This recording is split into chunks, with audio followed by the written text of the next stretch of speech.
A CISO walks into a quarterly executive meeting and says, phishing attempts are up 38%, malware detections are up 12%, and we blocked 4,200 malicious emails. Every word of that update is true, and nothing happens. No decision, no funding, no action, because data that is true can still be useless to the people who have to act on it. Welcome to episode 1 of Boardroom Ready. Today we're in chapter 1 of the book, and we're starting where everything else starts, the mission. Because every budget request, every incident update, every roadmap, and every team decision you make should connect back to it.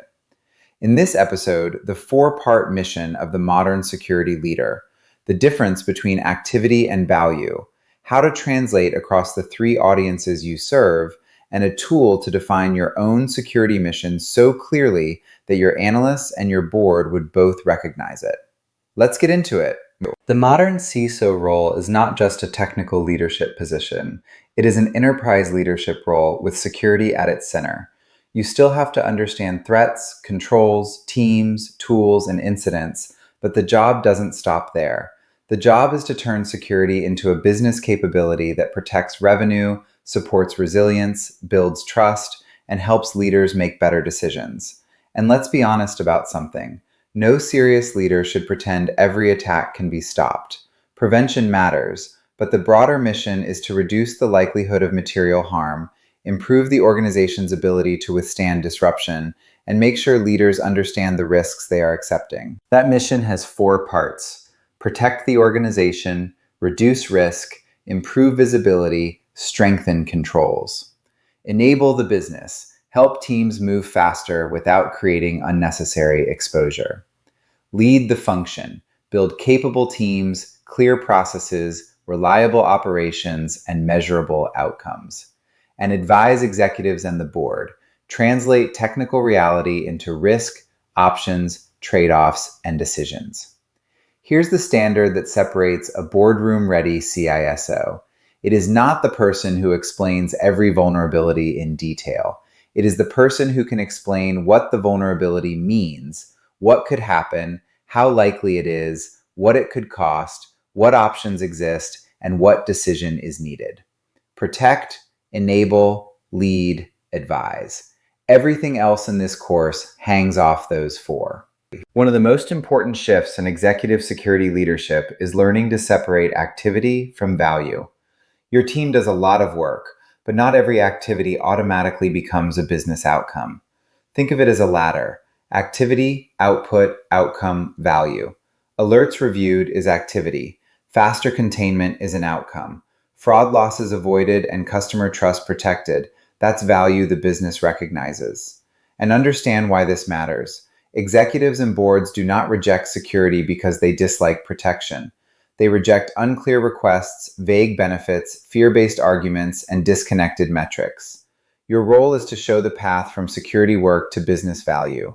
Don't ask executives to care about your tools first. Help them care about the business problem the tool helps solve. That translation runs across 3 levels, and the strongest CSOs stay credible at all of them.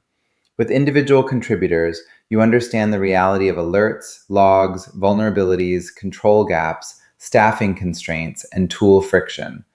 With managers and directors, you clarify priorities, remove blockers, shape the operating cadence, and drive accountability. And with executives and the board, you frame risk in terms of business impact, options, investment, resilience, and governance.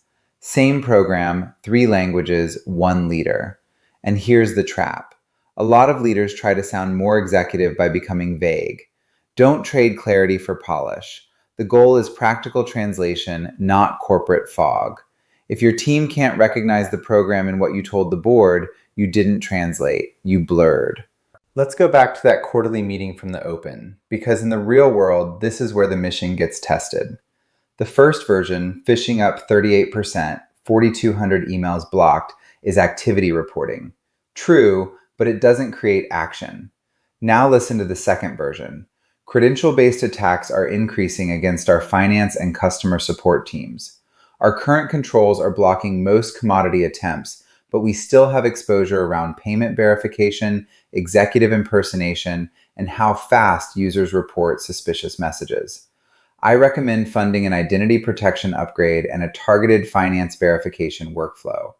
The goal is to reduce fraud likelihood, shorten detection time, and improve our ability to prove due care. Same organization, same telemetry, same quarter. But the second version respects the technical reality and frames it in business terms: the risk, the affected business process, the recommended action, and the expected outcome.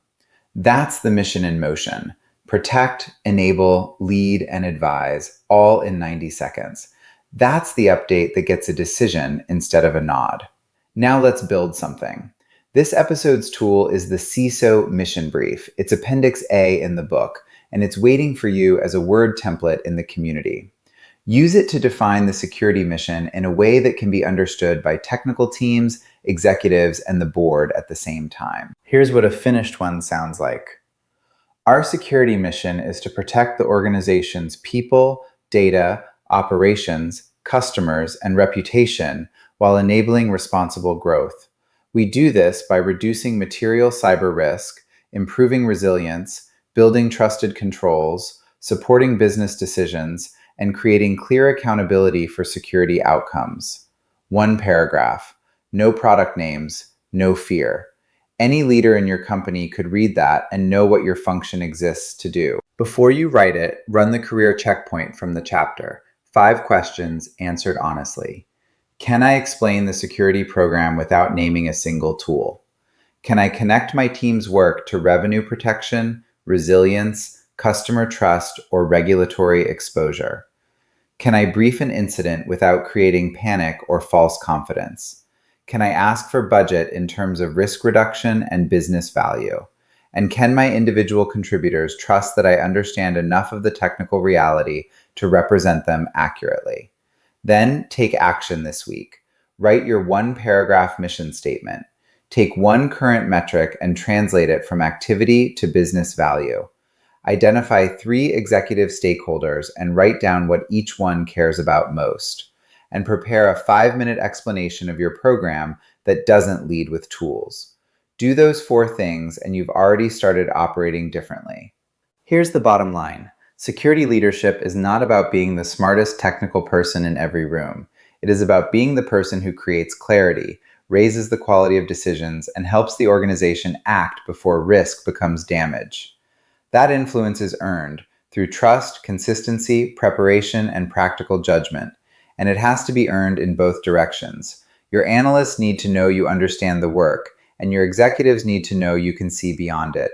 So remember the core of this chapter. The CISO mission is to protect, enable, lead, and advise. Boardroom readiness is translation, not simplification. Executives need risk, impact, options, and decisions. And security value only counts when it connects to business outcomes. Commander's intent. Understand that your mission as a security leader is to protect the organization, enable the business, lead the security function, and translate risk into decisions leaders can act on. The CISO Mission Brief template is free in the Cyber Warriors HQ community on School. Join on the free tier and it's yours, along with every other tool in this course. If you want the full chapter behind this lesson, grab the book Cyber Warriors Boardroom Ready and subscribe so episode 2 lands in your feed. Links are in the description. Next episode, Security as a Business Function, Why the Cost Center label is wrong, the 5 executive lenses that change how you frame the same issue, and the budget conversation that turns a tool request into a risk decision. See you in episode 2.